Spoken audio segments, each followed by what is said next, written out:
이 세상에 존재하는 모든 만물들은 그 시작이 있었듯이 모든 만물들은 종말이 있는 것입니다.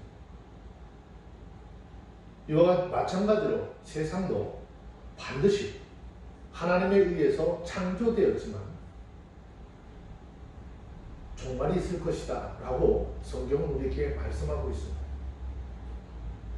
그 종말이라고 하는 날, 그날은 예수님의 재림을 의미하는 것인데, 그 주님이 오시는 그날 아무도 알 수 없고 오직 하나님만 아신다라고 말씀하였습니다. 지금으로부터 약 28년 전인 1992년 10월에 우리는 이장림 씨를 중심으로 한 시한부 종말론이 온 나라를 시끄럽게 했던 휴거 사건을 우리들은 아직도 생생하게 기억을 하고 있습니다. 성경은 분명히 말씀하시기를 주님이 오시는 날과 시는 아무도 모른다라고 말씀을 하셨습니다. 마가복음 13장 32절로 33절 말씀에 그러나 그날과 그때는 아무도 모르나니 하늘에 있는 천사들도 아들도 모르고 아버지만 아시느니라. 주의하라, 깨어있으라. 그때가 언제일지 알지 못함이라 라고 했습니다.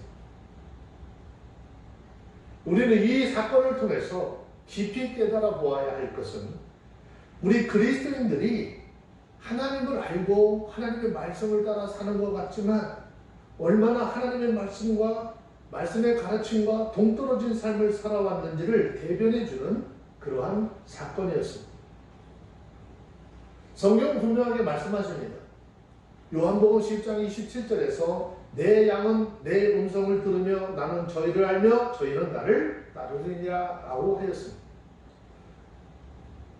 예수 믿고 하나님의 사람이 되었다면 그리스도인들은 성경에 기록한 하나님의 말씀을 잘 믿고 따라야 하는 것입니다. 그런데 예수님께서 그 날과 시는 모르지만 마지막 때가 되면 우리 사회적으로 삶의 현장 속에 일어날 일들에 대해서 미리 말씀하셨죠.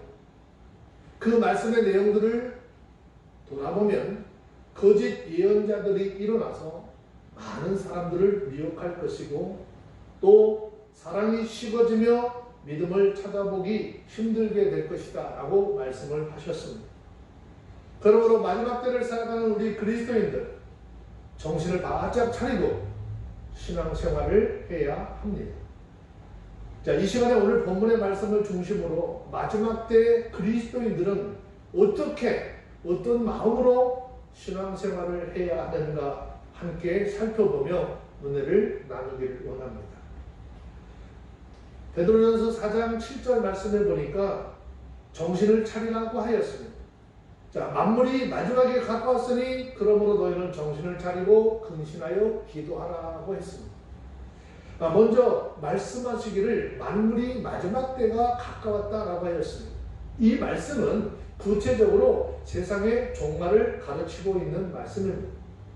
이 땅에 종말의 때가 오면 우리들이 누리던 세상적인 모든 것들은 하나님의 심판과 함께 다 사라지고 우리는 전혀 새로운 하나님의 통치 아래 거하게 될 것입니다. 그러나 믿는 그리스도인들 가운데서도 과연 몇 명이나 하나님의 나라가 속히 임하기를 원하고 있을까 하는 문제에 대해서는 자신 있게 그 날을 사모하는 사람들이 많지 않다라는 사실입니다. 그 이유가 뭘까요? 그 이유는 우리가 그만큼 넉넉하고 풍성한 삶에 익숙해져 있기 때문인 것이죠. 그러나 본문에서 만물의 마지막이 가까웠다라고 하였는데 여기 가까웠다라고 하는 이 말의 뜻은 잡아당기다라고 하는 의미로서 어떤 상황이 아주 임박해 있는 것을 가리키는 것이죠. 베드로는 박해를 받고 있는 그리스도인들에게 이제 머지않아 예수님께서 오실 것이니 너희들이 당하는 그 고난의 자리에서 낙심치 말고 소망을 가지라고 권면하고 있는 것입니다. 그러면서 마지막 때를 사는 그리스도인들 너희는 정신을 차리고 근신하여 기도하라라고 하였습니다.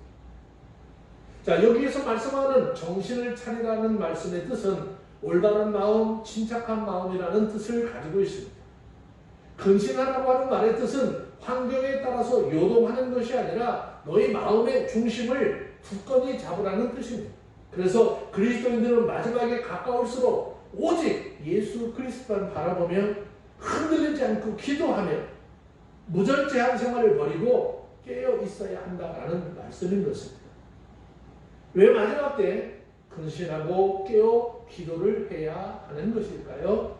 그 이유가 무엇입니까? 마지막 때의 특징 중에 하나가 바로 극심한 영적인 혼란이 일어날 것이기 때문입니다. 예수님께서도 마태복음 24장 3절로 4절 5절 말씀에 말씀합니다. 예수님께서 감람산 위에 앉으셨을 때 제자들이 조명이 와서 가로되 우리에게 이르소서 어느 때에 이런 일이 있겠사오며 또 주의 임하심과 세상 끝에 무슨 징조가 있사오리까? 예수께서 대답하여 가라사대 너희가 사람의 미혹을 받지 않도록 주의하라. 많은 사람이 내 이름으로 와서 이르되 나는 그리스도라 하여 많은 사람들을 미혹해 하리라 했습니다.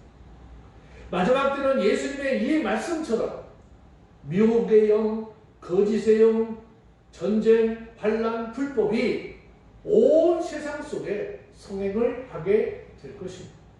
그래서 많은 사람들이 분별력을 잃어버리고 신앙적으로, 영적으로 방황하게 될 것입니다. 바로 이러한 때 분별력 있게 온전한 정신으로 마지막 세상을 살아가기 위해서 하나님께서 주시는 지혜가 절대적으로 필요한 것입니다. 성경은 야고보서 1장 5절에서 말씀하시죠. 너희 중에 누구든지 지혜가 부족하거든 모든 사람들에게 후히 주시고 꾸짖지 아니하시는 하나님께 구하라 그리하면 주시리라 했습니다. 자, 이 말씀도 우리의 신앙생활하는 그 삶 속에 심각하게 왜곡이 되어 있는 말씀이죠. 그리스도인들의 귀에 아주 달콤한 말로 들려진 말씀입니다. 이 말씀은 기도하여서 물질적인 것을 주신다라고 하는 그런 의미가 아닙니다. 이 말씀은 마지막 때를 살아가는 그리스도인들에게 기도하여서 하나님의 지혜를 구하라는 말씀입니다. 그러면 주시겠다는 말씀이죠. 그러므로 그리스도인들은 기도를 통해서 하나님이 주시는 지혜와 능력을 공급받아야 하는 것이고 그렇게 공급을 받아 악하고 배역한 이 세대를 이기며 살아갈 수 있는 것이고 세상의 수없이 많은 유혹에서 우리 자신들을 지켜나갈 수 있는 것입니다. 기독교의 역사는 강한 사람들에 의해서 이루어졌을까? 그렇지 않습니다. 기독교의 역사는 기도하는 사람들에 의해서 이루어진 것입니다. 초대교회 당시 기독교는 유대인들에게나 헬라인들에게 형편이 없는 이론으로 미혹하는 신흥 사이비 종교에 많은 사람들이 매도되었습니다. 그 이유는 논리적으로 볼 때 십자가에 달려 돌아가신 예수님이 만인의 구세주라고 하는 것을 당시 유대인들이나 헬라인들은 이해할 수가 없었기 때문입니다. 왜 그들은 예수님이 만인의 구원자인 것을 믿을 수 없었을까요? 성경 고린도전서 1장 18절에 보세요. 십자가의 복음이 헬라인들에게는 미련하게 보이고 유대인들에게는 거리끼는 것이라 라고 했습니다. 왜 그랬을까요? 이 당시에 헬라인들은 자신들의 최고의 지성과 철학을 가졌다고 자부하던 사람들이었습니다. 그래서 그들은 인간의 지혜로 모든 문제를 풀 수 있다라고 하는 이론, 즉 인간의 이성을 최고의 가치로 보았기 때문인 것이죠. 그러므로 십자가에 달려 죽은 예수가 어떻게 사람을 구원하는가, 구원한다는 그 문제는 인간의 이성으로는 전혀 이해될 수 없었기 때문입니다. 그들은 십자가의 복음이 미련하고 저질스러운 이론이라고 매도하게 되었습니다. 더 나아가 유대인들은 예수님이 달려 죽은 그 십자가 그들의 삶의 걸림돌이 되었습니다. 왜냐하면 모세의 율법에 나무에 달린 자마다 저주를 받았다라고 선언하였기 때문이죠. 그러므로 나무에 달려 죽은 예수님, 하나님의 저주를 받은 것인데 저주받은 사람이 어떻게 인간을 구원할 수 있겠느냐라고 하는 것이죠. 다시 말씀을 드리면 기독교의 복음은 당시 사회적인 분위기상 도저히 용납할 수 없는 이론이었고 이 복음이 전해지는 것은 거의 불가능한 것으로 보였습니다.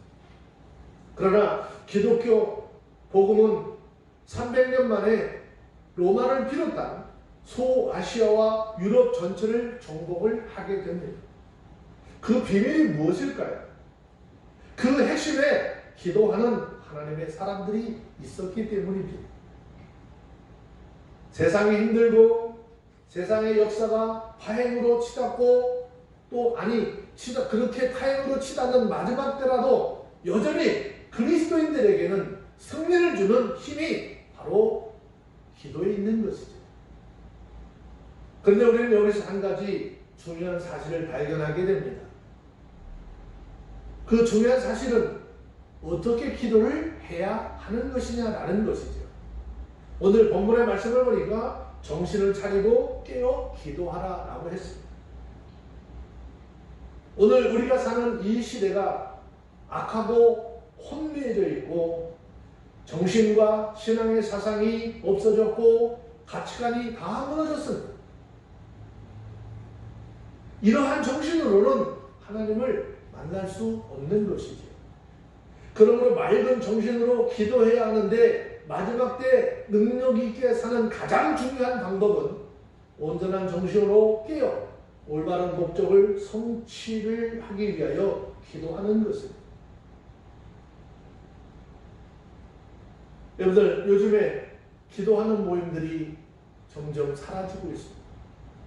기도하는 시간이 적어지고 기도하는 양들이 적어지죠.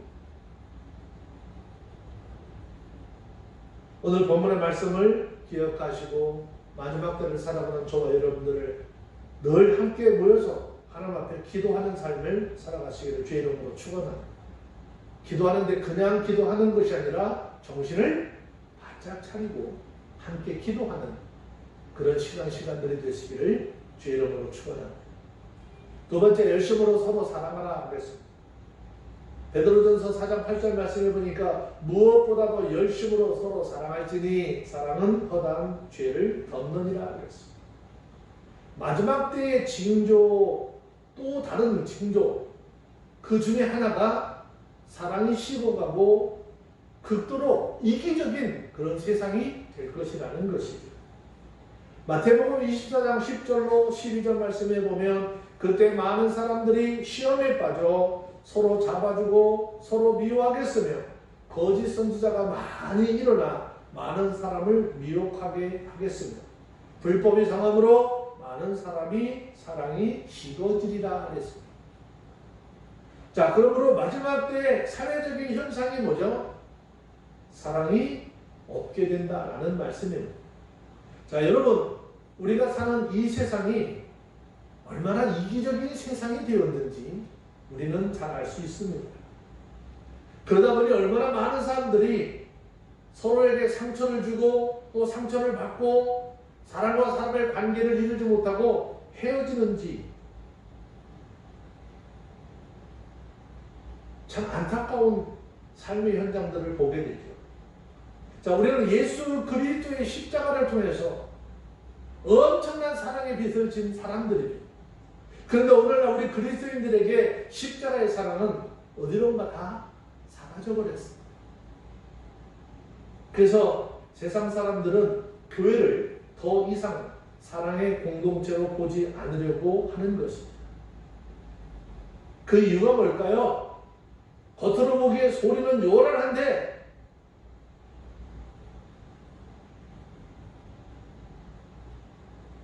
서로 희생하지 않으려고 하기 때문입니다.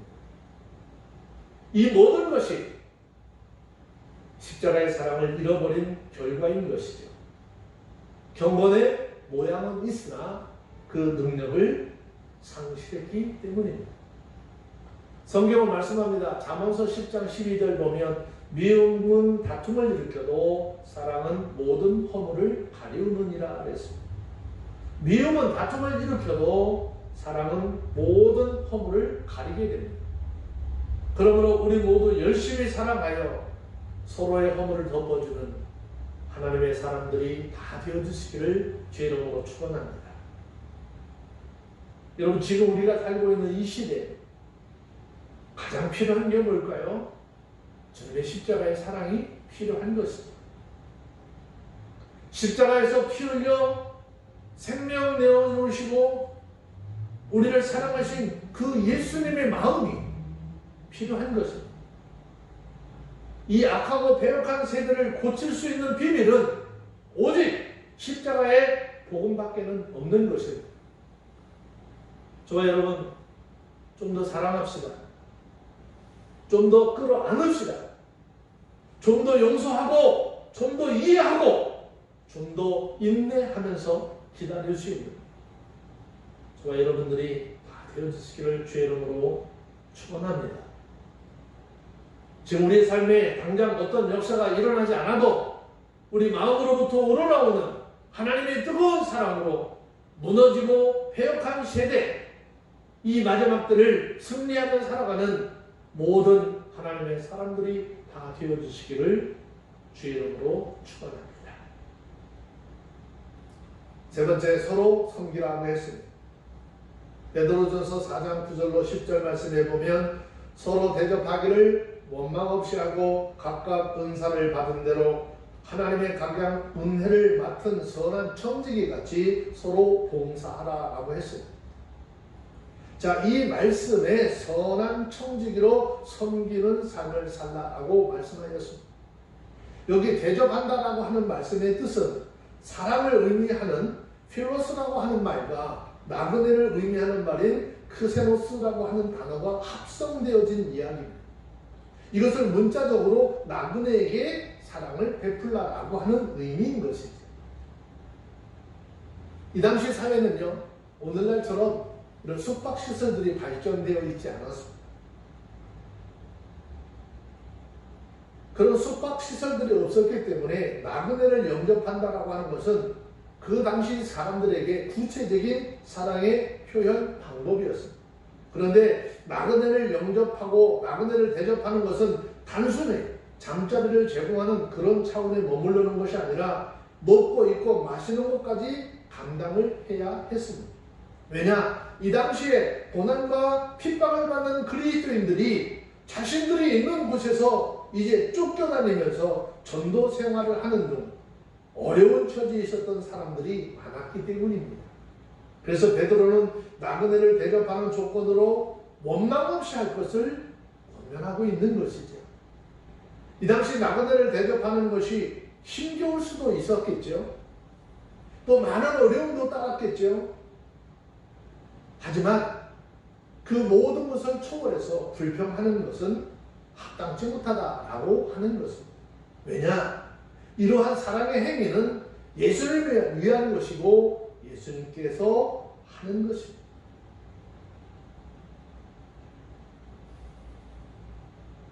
예수님께서 마태복음 25장 35절부터 말씀합니다.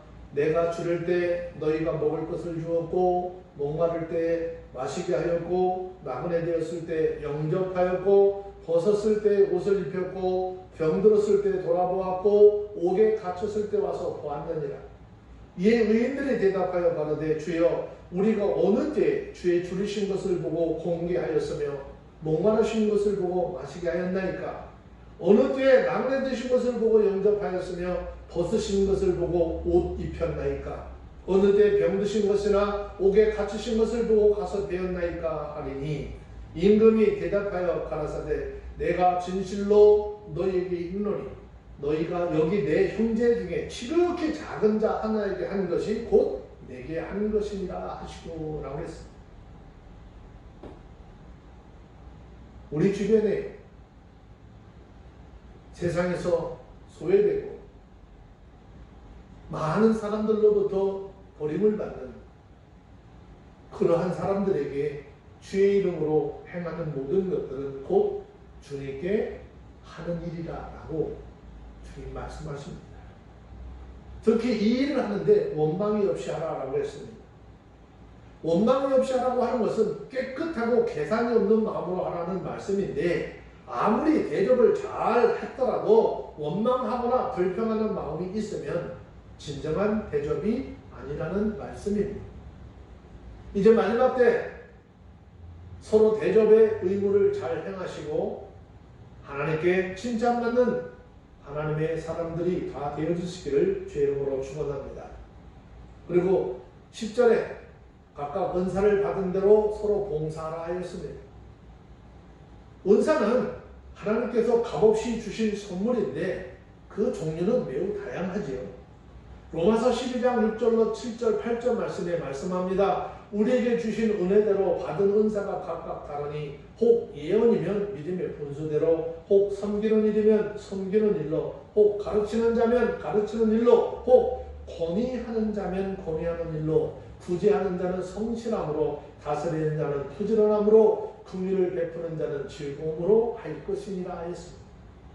하나님께서 각 사람에게 서로 다른 은사를 주셨다 할지라도 그 은사는 서로 비교되거나 자신의 유익과 자랑을 위해 사용되는 것이 아니라 교회의 몸을 세우기 위한 것입니다. 그래서 성경은 고린도전서 4장 7절에서 누가 너희를 구별하였느냐? 내게 있는 것 중에 받지 아니한 것이 무엇이뇨? 내가 받은즉 어찌하여 받지 아니한 것 같이 자랑하느냐라고 했습니다. 그러므로 하나님으로부터 은사를 받은 그리스도인들은 이 은사를 통해서 서로 섬겨야 하는 자세를 나타내야 하는 것인데, 그리스도인들은 자신들이 받은 은사를 가지고 서로 봉사하며 또 봉사를 하는 그 상대를 섬기는 것이 곧 자기 희생하는 것이라는 거죠. 하나님은 한 사람에게 모든 은사를 주시지 아니하고 각 사람에게 다양한 종류의 은사를 허락해 주셨습니다. 각 사람이 서로를 위해 섬기고 봉사하며 필요한 부분을 채우도록 하신 것입니다. 그리고 정직이처럼 하라고 했습니다. 그리스도인들은 하나님의 교회를 섬기고 봉사하며 관리하는 자로서 자신들이 받은 은사를 통해 자신이 유익을 추구하는 것이 아니라 교회의 유익이 되도록 해야 하는 것입니다. 우리 모두는 하나님으로부터 부름을 받은 사람들이며 모든 그리스도인들은 사역자이며 이 세상에서 행하는 모든 일이 하나님이 주신 사역인 것입니다. 하지만 중요한 것은 이 모든 사실, 모든 일에 임하는 자세는 섬기는 자세로 행하라는 것입니다. 주장하고 다스리려고 하는 마음이 아니라 섬기려고 하는 마음으로 하라는 것이죠. 자, 베드로전서 4장 11절 말씀을 더 내려가서 보면 만일 누가 말하려거든 하나님이 말씀하는 것 같이 하고 누가 봉사를 하려면 하나님이 공급하시는 힘으로 하는 것 같이 하라. 이는 범사에 예수 그리스도로 말미암아 하나님의 영광을 받으시게 하려 함이니 그에게 영광과 권능이 세세에 무궁토록 있느니라. 아멘. 이랬습니다. 자, 11절에서 은사를 사용하는 방법에 대해서 설명을 했는데 두 가지로 설명을 하고 있습니다. 먼저 말에 대해서 말씀을 하고 있습니다. 만일 누가 말을 하려면 하나님의 말씀을 하는 것 같이 하라라고 했습니다. 즉 그리스도인은 공적이든 사적이든 간에 말을 할 때에 하나님의 말씀처럼, 즉 성경의 말씀처럼 해야 된다라는 말씀입니다. 이것은 성경의 말씀을 표본으로 삼아서 하나님의 영광을 위해서 해야 하는 것을 의미하는 것이죠. 어떤 사람들은 일을 열심히 잘 해놓고 그 입에서 나오는 말로 은혜를 다 까먹어버리는 경우가 너무나 많이 있습니다. 그뿐 아니라 심지어 말 때문에 일을 안 한 것만도 못하는 경우도 많이 있습니다. 성경은 말씀하시기를 우리의 입의 말로 생명을 죽일 수도 있고 살릴 수도 있다라고 말씀하셨습니다. 그러므로 우리는 입을 통해서 나오는 말을 생명을 살리는 데 사용할 수 있는 저와 여러분들이 다 되어주시기를 주의 이름으로 축원합니다. 그리고 누가 봉사하려면 하나님이 공급하시는 힘으로 하는 것 같이 하라고 했는데 봉사는 종류가 많기 때문에 다 열거하지 아니하고 한 단어로 딱 묶어놓았습니다. 봉사라고 하는 말의 뜻은요, 하나님이 아낌없이 주는 것이라는 의미를 가지고 있습니다. 그렇기 때문에 그리스도인들이 교회의 유익과 덕을 세우기 위해서 하나님이 주신 은사로 봉사하고자 할 때 하나님께서 아낌없이 공급해 주시는 것을 염두에 두고 힘껏 봉사하라는 말씀입니다. 그리고 자기 자신의 힘으로 하는 것 같이 하는 것이 아니라 겸손하고 하나님이 천지기로서 하나님이 주시는 능력으로 봉사하라고 말씀합니다. 이유가 뭘까요? 그 이유는 본사의 예수 그리스도로 말미암아 하나님이 영광을 받으시게 하려 함이라고 말씀을 하셨습니다. 그러므로 그리스도인들은 주어진 은사를 통해 삶을 살아가는 전 영역에서 오직 하나님의 영광만을 위해서 행하는 믿음의 행위들이 있어지기를 주의 이름으로 축원합니다.